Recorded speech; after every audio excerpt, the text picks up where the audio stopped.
But step number 3 really is going in, and I like to call it creating a simple business. So we're going to basically standardize our service offerings and create easily predictable jobs. So now what we're going into is we've got basically anywhere. So Russell or Josh or anybody else on here, if you're under that $1 million mark, anywhere from about $500,000 to $1 million, in that can pull up to about 700 to $1 million.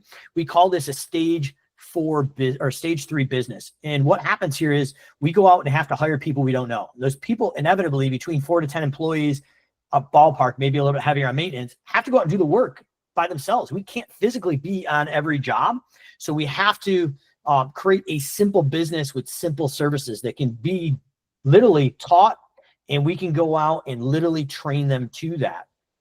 So the idea is we want to talk about what services can we do and boil those down to simple, scalable, trainable services. So the idea would be, hopefully we're going to build some services that can be upsold that are also kind of tied to the existing services. So ideally, we're looking at services right off the bat that can be measured through satellite that are not causing in-person estimates that can be delegated. But I'm looking at probably 5 to 7 services, at most 7 to 10.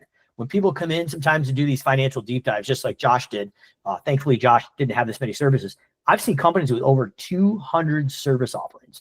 So what I really recommend is after you get off this over the weekend or whatever, go take a look at all the services you currently offer in your software at a somewhat consistent basis. And if it's more than 15 or 20 at most, we need to really think about dialing that back. But ideally, you want to get between 7 and 10.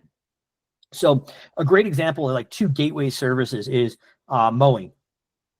And we've got our mowing here, and you would list your services, but okay, yeah, we're pretty efficient with the mowing. We're profitable. Maybe we're not making the top of the line enhancement money, but it's pretty profitable. And yeah, we can definitely train it. That's pretty easy.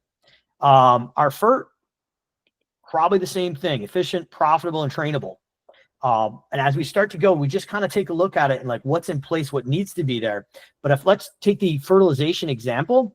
I'm kind of looking at that as a service now and going, okay, now that I have my FERT, what are the additional services that are simple services that I can add on? So you've got your aeration, you've got overseeding, and now depending on the state and the licensing, you may have mosquito and maybe perimeter pest.